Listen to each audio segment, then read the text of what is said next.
Soal yang pertama, bagaimana konsep Merdeka Belajar dan Pendidikan 4.0? Jawabannya adalah konsep Merdeka Belajar sangatlah berbeda dengan kurikulum yang pernah ada dan digunakan oleh pendidik formal. Di Indonesia, konsep pendidikan baru sangatlah memperhitungkan kemampuan dan keunikan kognitif individu para siswa. Berikut garis besar konsepnya sebagai berikut. Yang pertama adalah asumsi kompetensi minimum. Berbeda konsep pendidikan baru ini dengan kurikulum yang digunakan sebelumnya. Siswa diharapkan mampu menunjukkan kemampuan minimum dalam literasi dan numerik. Fokusnya bukanlah sebanyak apa siswa mampu mendapatkan nilai melalui penugasan dari pendidik, tetapi bagaimana siswa mampu berpikir secara kritis menggunakan kemampuan kognitif. Yang kedua adalah survei karakter. Cukup melegakan bahwa pada akhirnya pemerintah mengakui pendidikan Indonesia adalah investasi yang mahal. Setiap daerah memiliki keunikan manusia yang berbeda-beda. Tidak mengukiri dipaksa untuk menetapkan suatu sistem dengan indikator tetap. Pada konsep survei karakter, pemerintah akan menilai secara menyeluruh terkait kualitas pendidikan di sekolah.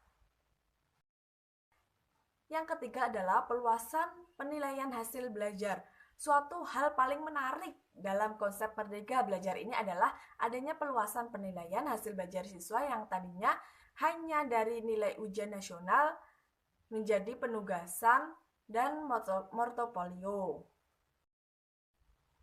Yang keempat adalah pemerintah kualitas pendidikan hanya 3T. Merdeka belajar juga dapat diartikan keadilan terhadap akses pendidikan yang setara bagi seluruh siswa di Indonesia. Oleh karena itu, pemerintah membuat kebijakan informasi dan pemberian kuota khusus bagi daerah yang tinggal di daerah 3T. Industri 4.0 adalah momen paling penting dalam pemerataan kualitas pendidik di Indonesia sebab pada tahun 2030 nanti akan menjadi puncak dari bonus demografi Indonesia dengan 64% penduduk adalah angkatan kerja. Soal yang kedua, apa rancangan perencanaan pembelajaran AHP yang Anda miliki dalam menyebut era pendidikan 4.0?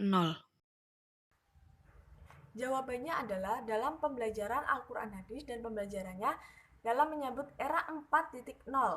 Pembelajaran menggunakan media teknologi yang dimana peserta didik lebih aktif. Peserta didik dapat berinteraksi langsung dengan sesama pembelajaran. Dan proses pembelajaran yang aktif tidak dibatasi oleh ruang kelas. Dan pendidik sebagai fasilitator sumber belajar bisa di mana saja dan pendidik lebih giat belajarnya dan mempermudah pendidik untuk memulai kurikulum, pembelajaran laporan keuangan, dan penilaian bukan hanya peserta didik tetapi pendidik juga lebih efektif. Peserta didik bisa menggunakan media teknologi untuk pembelajaran di saat era 4.0 menggunakan WA, Classroom, dan e-learning di saat pandemi seperti ini. Soal yang ketiga, bagaimana strategi pembelajaran AHP dalam menghadapi tantangan era pendidikan 4.0? Jawabannya adalah ada beberapa tantangan yang harus dihadapi pada era pendidikan 4.0. Penekanan yang dilakukan negara Indonesia sehingga bisa menjadi lebih maju, mengajarkan ketertinggalan dengan negara-negara maju, dan mampu beradaptasi dengan era revolusi industri 4.0, perbaikan pola pikir, mentalitas, dan nilai-nilai merupakan hal mendasar yang perlu dipersiapkan kurikulum yang mampu mengembangkan logika, bahasa, dan kreativitas. Ditemukan ragam tantangan pembelajaran di era revolusi industri 4.0. Yang pertama adalah kurangnya efektif relasi peserta didik, pendidik, dan adanya sistem online menyebabkan berkurangnya tatap muka antara pendidik dan peserta didik. Yang kedua, dikhawatirkan peran pendidik, yaitu pendidikan agama Islam atau Al-Quran Hadis akan tergeser oleh teknologi. Yang ketiga, tanpa perantaran seorang pendidik, peserta didik sudah bisa bebas berselancar mencari tahu materi pembelajaran. Yang keempat, revolusi industri tidak lagi menghendaki adanya relasi semacam kiai santri dalam berhubungan pendidikan berdampak jelas terhadap deklarasi nilai-nilai Islam yang penting. Yang kelima, rasa tawaduk terhadap pendidik sudah semakin memudar karena berkurangnya rasa butuh terhadap ilmu yang dimiliki pendidik. Yang keenam, peserta didik akan terjerumus kepada hal-hal yang negatif apabila tidak diarahkan karena ilmu yang didapat belum pasti sumber dan kebenarannya. Soal yang keempat, bagaimana pengembangan media pembelajaran AHP yang sesuai dengan era pendidikan 4.0? Jawabannya adalah perkembangan media.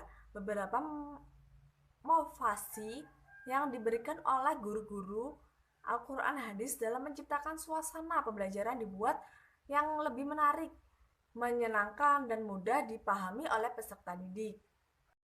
Yaitu yang pertama adalah mengombinasi materi pembelajaran dengan internet atau teknologi. Yang kedua, menerangkan pembelajaran atau materi dengan PPT.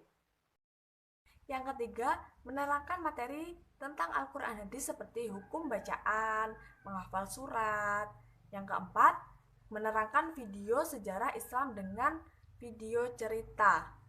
Hasil yang didapatkan dari penggunaan internet media era pendidikan 4.0, suasana kelas menjadi menyenangkan, peserta didik mudah diatur, dan peserta didik lebih fokus pembelajarannya.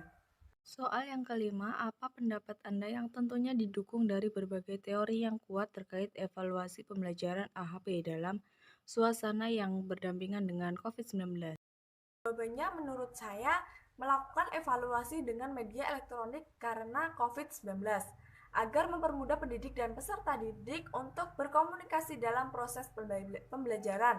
Yang pertama, dalam kegiatan tidak terbatas antara jarak, waktu, dan tempat. Yang kedua, guru dan peserta didik dapat mengikuti perkembangan teknologi. Yang ketiga, dapat memanfaatkan internet sebagai sumber belajar karena sumber belajar tidak terbatas dari guru dan buku. Tetapi ada kendala atau hambatan dalam pembelajaran yang terdiri dari yang pertama, sulit akses jaringan internet. Yang kedua, sulit dalam teknis menggunakan media daring. Yang ketiga, peserta didik merasa sulit belajar mandiri dalam memahami materi.